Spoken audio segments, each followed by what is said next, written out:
Abi Abdullah Jabir ibn Abdullah al-Ansari radhiyallahu anhuma anna rajulan sa'ala Rasulullah sallallahu alaihi wasallam faqala ara'aita idza shallaita al-maktubati ara'aita in shallaitul maktubati wa sumtu ramadan wa ahdaltul halala wa haramtul harama wa lam azid ala dhalika syai'an a'adkhulul jannata qala rawahu Muslim. Dari Abi Abdullah Jabir bin Abdullah al-Ansari al-Khajraji radhiyallahu anhuma, seorang laki-laki bertanya kepada Nabi sallallahu alaihi wa ala alihi wasallam, "Ya Rasulullah, bagaimana pendapatmu jika aku hanya mencukupkan salat wajib saja dan puasa Ramadan saja? Aku halalkan yang Allah halalkan, aku haramkan yang Allah haramkan, dan aku tidak menambah dari yang itu sedikit pun. Apakah aku bisa masuk surga?" Maka Nabi SAW mengatakan, "Iya." Hadis ini dikeluarkan Al-Imam Muslim. Baik. Hadis ini dari Abi Abdullah, kunyah daripada Jabir ibn Abdullah radhiyallahu anhu. Sahabat Jabir ini adalah satu di antara 3 sahabat Ansor yang banyak meriwayatkan hadis sampai kepada kita. Tentu urutan yang pertama adalah Anas bin Malik, kemudian baru Jabir bin Abdullah, kemudian yang ketiga Abu Sa'id Al-Khudri radhiyallahu anhu. Ini sahabat-sahabat Ansar, bukan Muhajirin ya. Sebagian ulama hadis sampai mengatakan bahwa Jabir bin Abdullah radhiyallahu anhu meriwayatkan hadis sampai kepada kita itu jumlahnya sampai 1340 kurang lebih. Hadis yang sampai kepada kita dari jalur Jabir bin Abdullah radhiyallahu anhu. Artinya bahwa Jabir sangat berjasa kepada kita karena banyak menukilkan riwayat dari Rasul sampai kepada kita di atas 1000 hadis. Makanya dia termasuk ulamanya para sahabat. Jadi Jabir ini dikategorikan ulamanya para sahabat. Jabir bin Abdullah radhiyallahu anhu ini punya ayah namanya Abdullah ibn Haram. Abdullah ibn Haram. Abdullah ibn Haram ini adalah sahabat yang ma'ruf, adalah orang-orang yang mati syahid dalam perang Uhud. Jadi ada satu kisah menarik dari Abdullah ibn Haram ini, ayahanda Jabir bin Abdullah. Lah kita tahu bahwa Abdullah ibn Haram ini orangnya cacat, sudah tua dan juga sudah tidak kuat berjalan, bahkan pincang.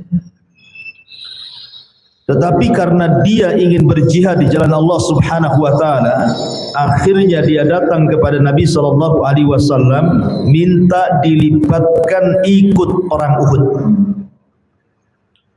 Karena dia tidak ikut dalam perang Badar, Jadi dia ingin ikut dalam perang Uhud.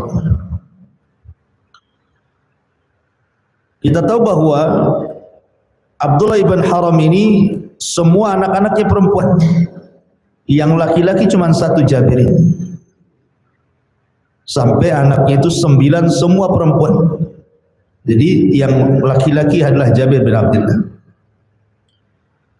Sehingga Jabir bin Abdullah radhiyallahu anhu datang kepada Rasul, maksudnya menggagalkan niat ayahnya. Karena orang seperti ayahnya itu ada keringanan untuk tidak ikut perang. Karena orang yang sudah tua, sudah renta, jalan pun sudah susah, apalagi pincang itu, ada keringanan untuk tidak jihad.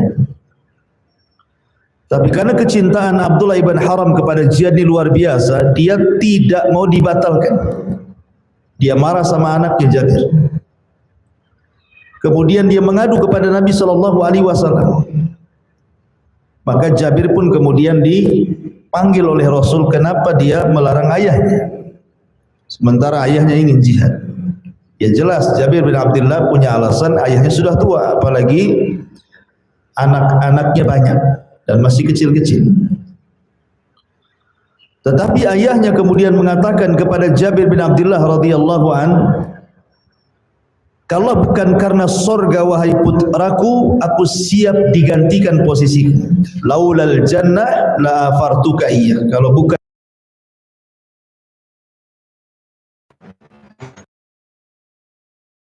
kalau sudah cerita sorga itu betul-betul akhirnya kemudian Jabir hanya bisa menangis dan berharap keselamatan ayahnya.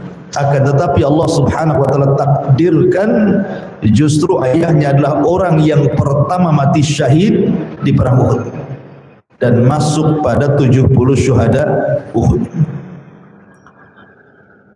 Ketika peperangan ini selesai, dan perang Uhud itu kan perang yang sulit bagi Rasul karena memang mengalami kekalahan. Yang kedua, Rasul pun hampir mati di perang ini karena masuk perangkap orang-orang musyrik. Tapi Allah Subhanahu wa taala selamatkan Rasul sehingga berita kematiannya adalah hoax. Karena ketika itu ada sahabat yang sebenarnya posturnya mirip dengan Nabi, namanya Mus'ab bin Umair. Itu mirip sekali dengan Nabi. Nah, orang-orang musyrik ini menyangka bahwa Mus'ab adalah Nabi, sehingga mereka membunuh Mus'ab, kemudian berteriak bahwa Muhammad sudah meninggal. Padahal yang meninggal itu Mus'ab, gitu, karena memang posturnya mirip. Pada Nabi SAW diselamatkan oleh para sahabat Nabi SAW. Sehingga memang ini perang yang paling sulit. Makanya Aisyah radhiyallahu anha pernah bertanya kepada Rasul, Rasul, apakah pernah terjadi sebuah peristiwa kepadamu yang lebih sulit dibandingkan perang Uhud? Kemudian Nabi SAW menceritakan, ya, peristiwa beliau ketika berdakwah ke Taif. Tetapi ya syahidnya adalah ketika selesai perang Uhud, Jabir ini mencari jasad ayahnya. Setelah ketemu, maka kemudian Jabir pun menangis. Kebetulan Rasul lewat di situ. Maka Nabi SAW mengatakan kepada Jabir, wahai Jabir, menangis ataupun tidak menangis, sesungguhnya ayahmu sudah dinaungi oleh para malaikat. Biarkan saja. Bahkan yang lebih luar biasa lagi, Rasul mengatakan, wahai Jabir, tabki aw la tabki, kau menangis ataupun tidak menangis, bapakmu sudah diajak bicara oleh Allah. Laqad kallamallahu abaka kifahan bila turjuman. Sungguh ayahmu telah diajak bicara Allah tanpa ada penerjemah, langsung antara dia dengan Allah. Lalu apa isi pembicaraannya itu? Kata Nabi SAW, ketika ayahanda Jabir bin Abdullah ibn Haram meninggal dalam perang Uhud, maka Allah Subhanahu wa taala berdialog dengannya. Tamanna ya abdi, berangan-anganlah wahai hambaku, mintalah sesuatu kepada.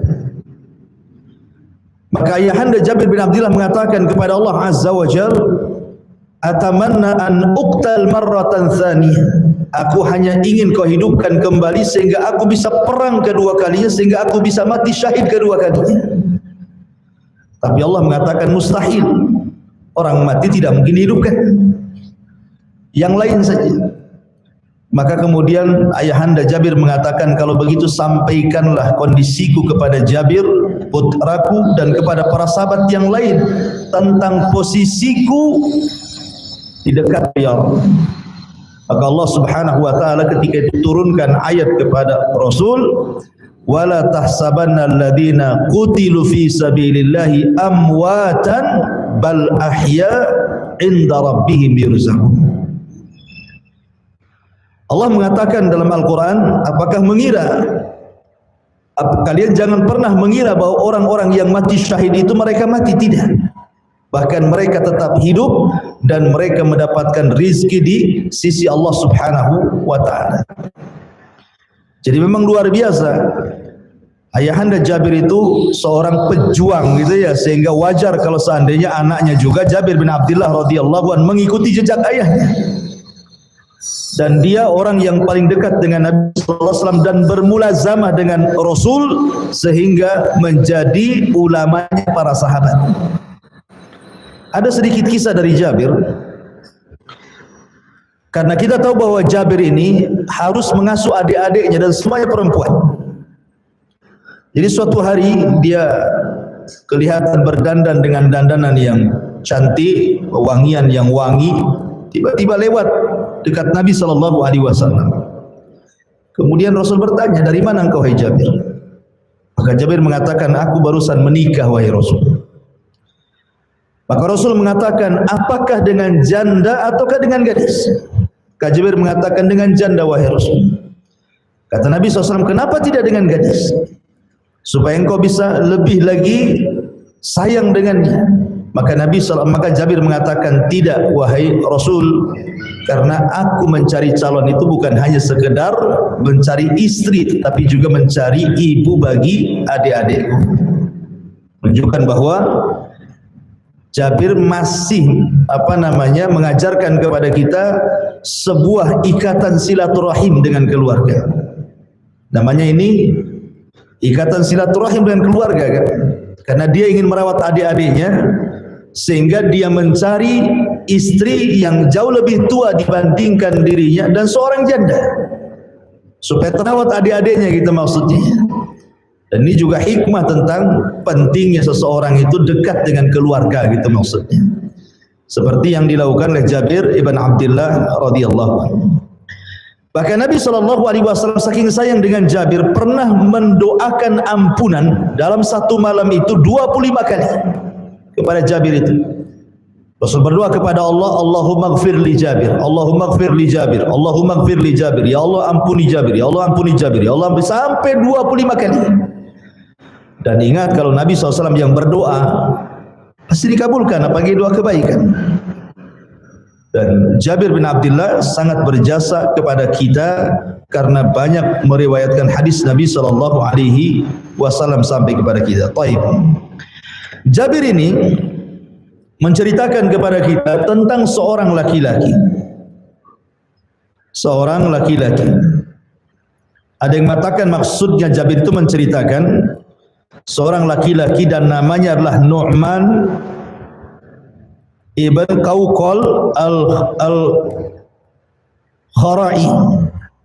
Ini namanya Nu'man, tetapi bagaimanapun mubhamnya para sahabat itu tidak berpengaruh ya. Jadi kalau sahabat namanya dimubhamkan, tidak jelas siapa orangnya, itu dalam ilmu hadis tidak bermasalah. Tapi kalau mubhamnya di bawah para sahabat, tidak boleh, harus dijelaskan siapa orang yang di bawah sahabat tabi'in. Seorang laki-laki dari kalangan tabi'in, tidak bisa seperti itu. Kenapa? Karena yang dapat rekomendasi udul, artinya keadilan, itu hanya para sahabat saja. Jadi sahabat itu mendapatkan rekomendasi keadilan dari Allah dan Rasulnya, sehingga tidak perlu lagi dibicarakan tentang orangnya. Jadi para ulama hadis itu seperti ini. Kalau mereka menceritakan hadis Nabi sallallahu alaihi wasallam ataupun menyebutkan rijalul hadis, namanya si fulan menceritakan dari si fulan, si fulan menceritakan dari si fulan, si fulan menceritakan sampai kepada para sahabat, ya, maka mereka akan berhenti di sahabat. Mereka tidak akan membicarakan sahabat ini. Apakah dia jujur, apakah dia tidak jujur, bagaimana kondisi dia, siapa gurunya, tidak akan dibicarakan. Tetapi kalau dibawa para sahabat tabi'in, maka akan dicari siapa dia. Apakah dia soduk, apakah dia sikoh, apakah dia jujur, apakah dia terpercaya, harus jelas. Ya, kalau dibawa sahabat, dicari siapa dia. Tapi kalau sudah sampai ke sahabat, maka para ulama diam. Kenapa? Karena sahabat itu dianggap adil. Adil itu maksudnya mustahil sahabat itu berdusta atas Nabi. Ya. Tapi kalau di bawah sahabat mungkin, sehingga diteliti masalahnya. Tapi kalau sudah masuk sahabat tidak perlu diteliti lagi, karena mustahil ada sahabat yang berdusta atas nama Nabi sallallahu alaihi wasallam. Sehingga walaupun tidak jelas orangnya, seorang laki-laki itu sudah cukup. Apalagi kalau seandainya ada riwayat yang lain yang menyatakan bahwa laki-laki namanya Nu'man umpamanya, makin kuat lagi riwayatnya gitu. Yang jelas bahwa Jabir ini menceritakan tentang seorang laki-laki yang bertanya kepada Nabi sallallahu alaihi wasallam, "Rasul, bagaimana pendapatmu nih? Seandainya aku hanya melaksanakan sholat wajib saja, hanya melaksanakan puasa Ramadan saja, hanya menghalalkan yang halal saja, mengharamkan yang haram saja, saya tidak menambah dari itu. Jadi kalau seandainya dia hanya sholat 5 waktu, puasa Ramadan, zakat ataupun haji tanpa umrah gitu ya, dan saya tidak menambah dari itu, apakah ada jaminan saya masuk surga?" Maka Rasul mengatakan dalam riwayat, "In sadaqa dakhalal jannah." Kalau dia benar, in sadaqta, kalau engkau benar, ya, maka engkau akan masuk surga. Ma'asyiral muslimat yang dimuliakan Allah Subhanahu wa taala. Di sini ada kalimat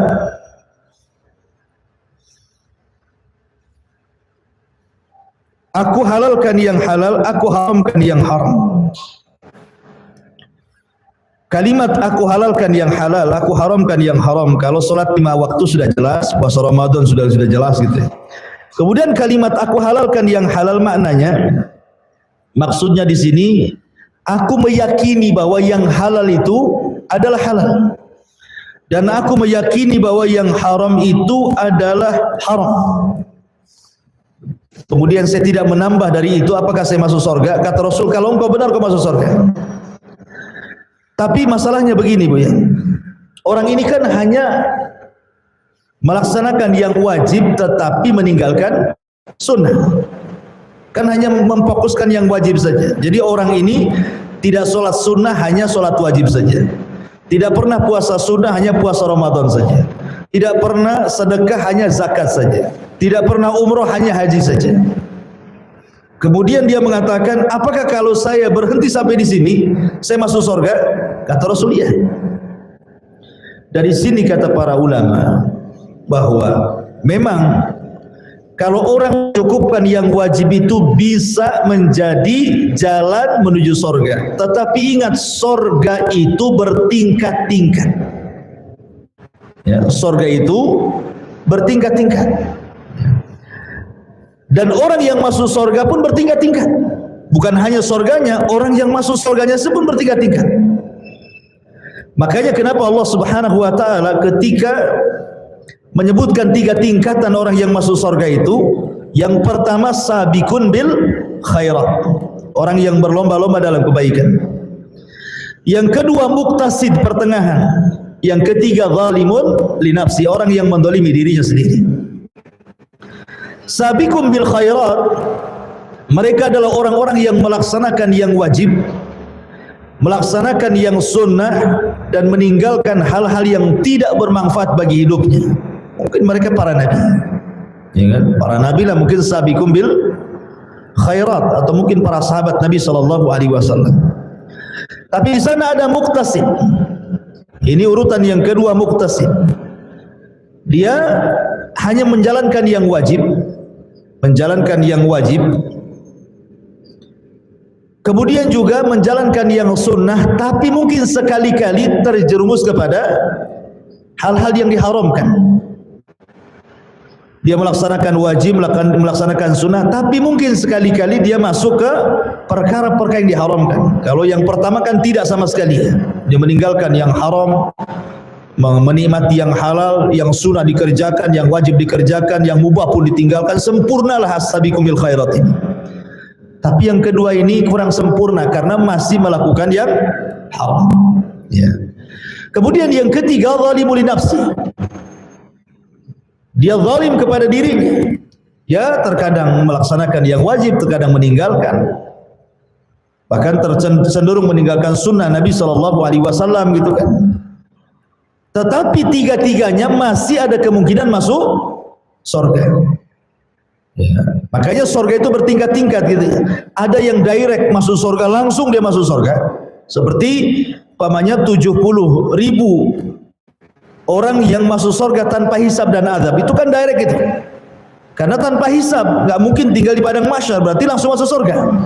Ya. Ada yang diproses dulu hisabnya.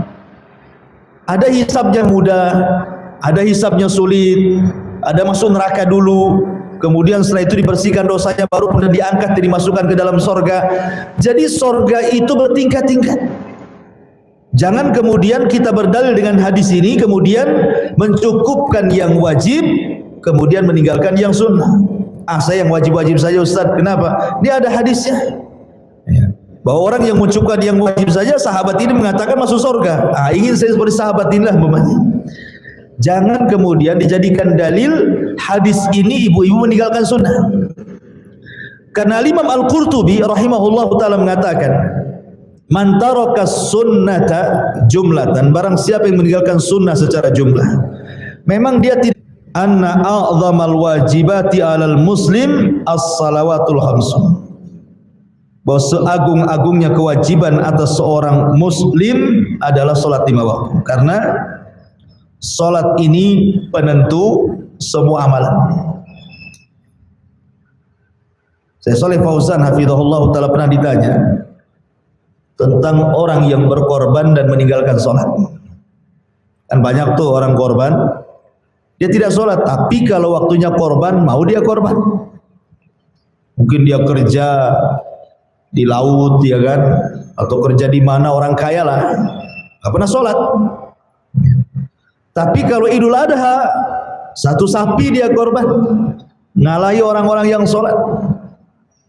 Apa jawaban Syekh Shalih Fauzan hafizahullah ta'ala? Maka percuma korbannya.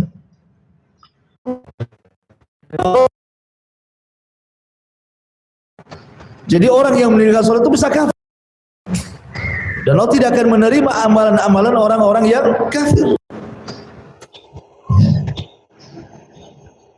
Apalagi kemudian orang ini sama sekali tidak sholat, sementara di sana ada ijma para ulama seperti yang dinukilkan oleh Ibnu Taimiyah rahimahullahu taala, man taraka sholata jumlatan faqad kafar. Siapa yang meninggalkan sholat secara jumlah, artinya lebih banyak meninggalkan daripada melakukannya. Bapaknya sholatnya seminggu sekali Jumatan saja, atau setahun sekali Idul Fitri saja. Itu pun sunnah, bukan wajib, ya kan? Idul Fitri kan khilaf, ada yang mengatakan wajib, mengatakan sunnah. Ya. Lah orang yang seperti ini bukan muslim dia dianggap kafir. Lalu apa faedah kurbannya? Sementara Rasul mengatakan, fa in saluha sholatu saluha sairu amali, wa in fasadat sholatu fasada sairu amali. Kalau sholatnya baik, dianggap semua amalnya baik. Tapi kalau sholatnya jelek, maka semua amal dianggap jelek. Karena sholat itu adalah a'zam al-wajibat, seutama-utama kewajiban sebelum yang lainnya, apalagi korban. Yang kedua, faedah hadis ini, annaha a'zam asbab, annaha a'zamu asbabi dukhulil jannati ba'da syahadataini. bahwa solat itu seagung-agungnya sebab orang masuk ke dalam sorga setelah 2 kalimat syahadat. Setelah 2 kalimat syahadat tidak ada amalan yang lebih agung dibandingkan solat. Makanya kenapa ketika Nabi SAW membicarakan tentang orang-orang yang meninggalkan solat, apa kata Rasul? Orang yang tidak menjaga solat maka mereka akan disatukan nerakanya dengan Fir'aun, dengan Haman, dengan Qarun, dan dengan Ubay ibn Khalaf. Lihat bagaimana kata Rasul, orang-orang yang meninggalkan solat nerakanya akan disatukan dengan Fir'aun, dengan Haman, dengan Qarun, dan Ubay ibn Khalaf. Kenapa dengan 4 orang ini? Karena 4 orang ini simbol dari lalainya orang dari sholat. Contoh umpamanya Fir'aun. Fir'aun ini penguasa kafir. Biasanya alat kekuasaan itu melalaikan sholat. Orang yang berkuasa, pemimpin gitu ya, kalau dia tidak beriman dan bertakwa, dengan kesibukan dia, maka dia akan lalai dari sholat. Yang kedua Haman. Haman itu perdana menterinya Fir'aun.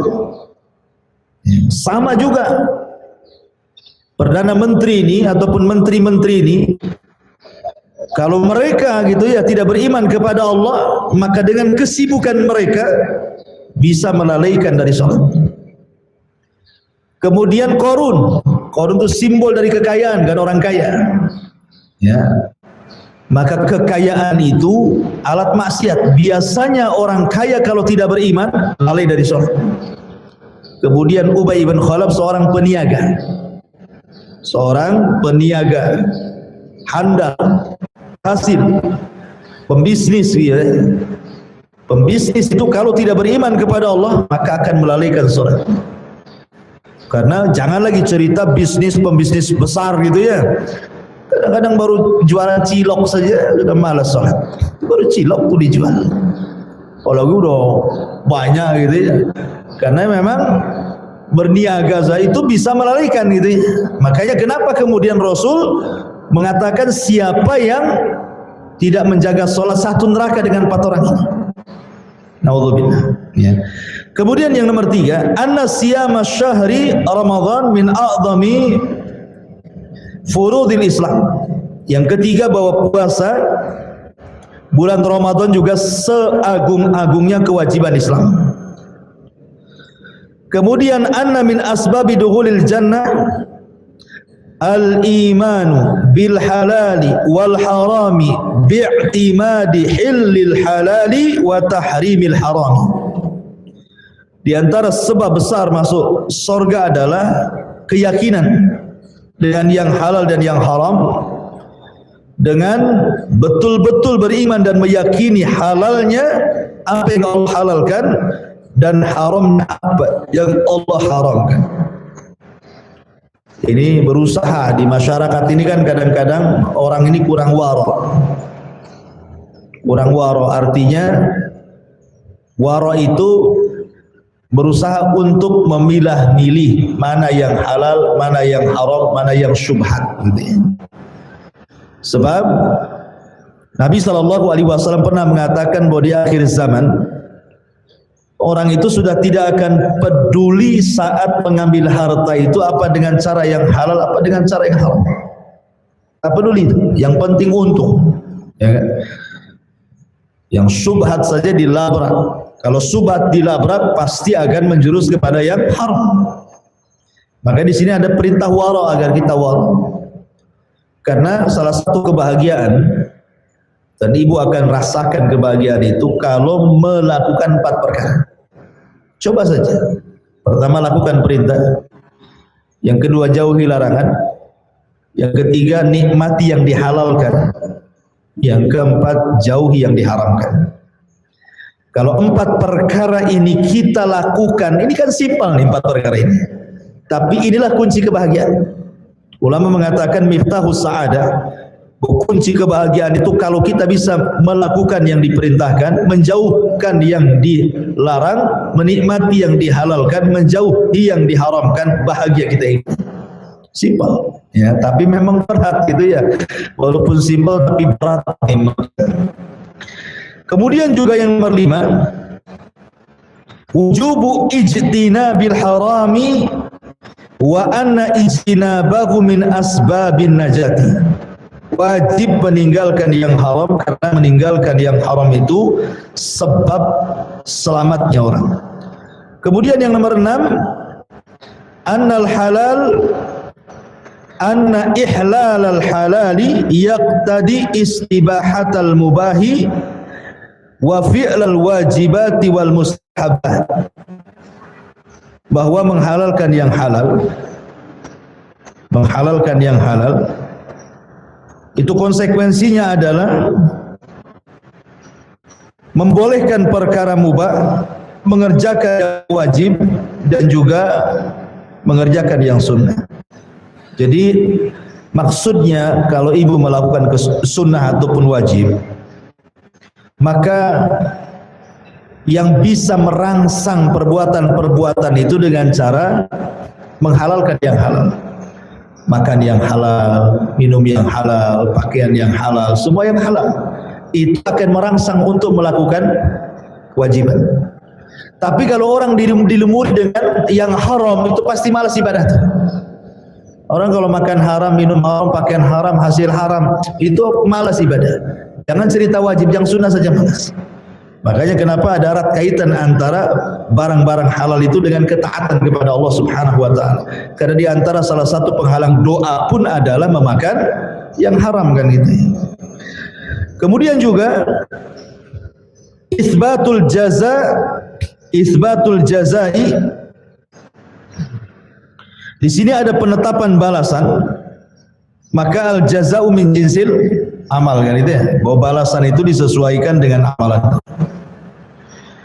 Kemudian juga anna talabal jannati bil a'mali salihati matlubun syar'an wa mahmudun.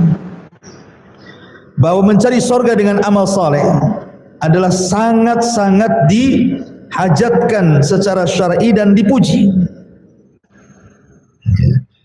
Artinya kalau kita ingin mendapatkan surga ya beramal lah kan begitu. Sama seperti ibu ingin dapat uang ya bekerja gitu modelnya.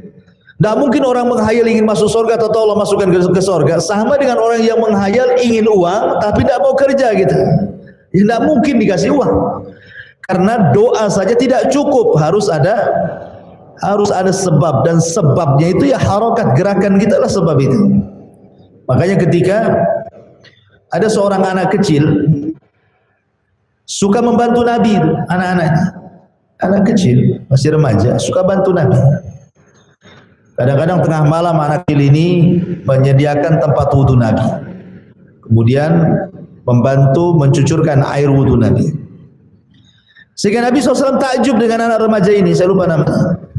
Kemudian Rasul mengatakan, nak, karena engkau sudah berbuat baik, mintalah sesukamu. Kira-kira kau akan minta apa kepadaku?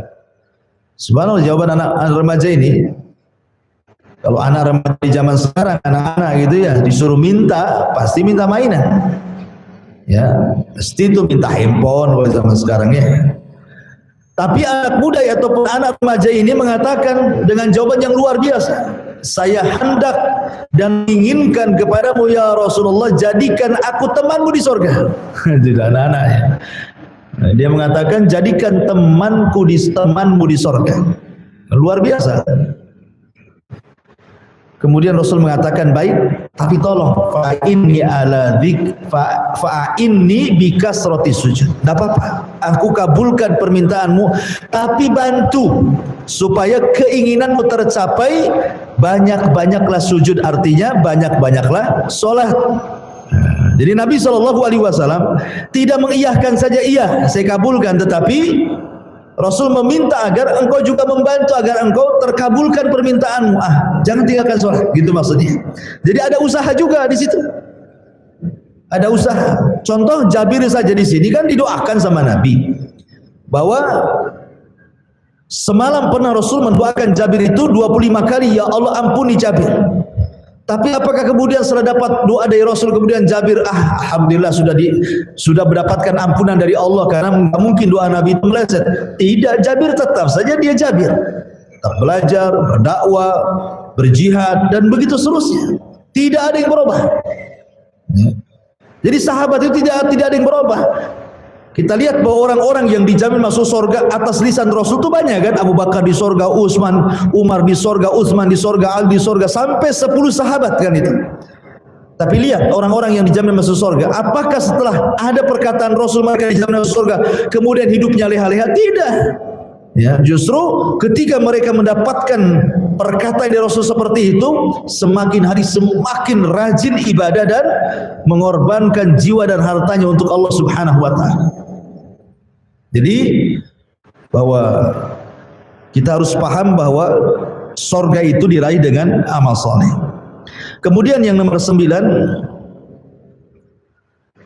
annal iqtisad ala fi'lil wajibat wa tarkil muharramat yakfi lidukhulil jannah. Bahwa mencukupkan mengerjakan yang wajib, meninggalkan yang haram, itu mencukupkan jalan menuju surga. Sebagaimana hadis yang kita baca ini. Dan yang terakhir di sini, semangat para sahabat, hirsus sahabati ala asbabin najah wa ulwi himamihim, kama qala Mu'adz radhiyallahu an, akhbirni bi amali yudkhilunil jannah wa yubaiduni minan nar, faqala laqad sa'alta an 'azim. Jadi sahabat itu semangat kalau cerita surga. Jadi mereka itu kebanyakan kalau datang kepada Rasul itu mesti bertanya soal amalan-amalan yang bisa memasukkan ke surga, bisa menjauhkan dari neraka. Itulah sahabat. Ya, seperti contoh di sini hadis Mu'adz. Mu'adz mengatakan, Rasul, habarkan kepadaku soal amalan yang bisa memasukkan aku ke dalam surga dan menjauhkan aku dari neraka. Rasul mengatakan, sungguh engkau telah bertanya dengan perkara yang agung. Kemudian Rasul menjawab. Nah, harusnya seperti itu.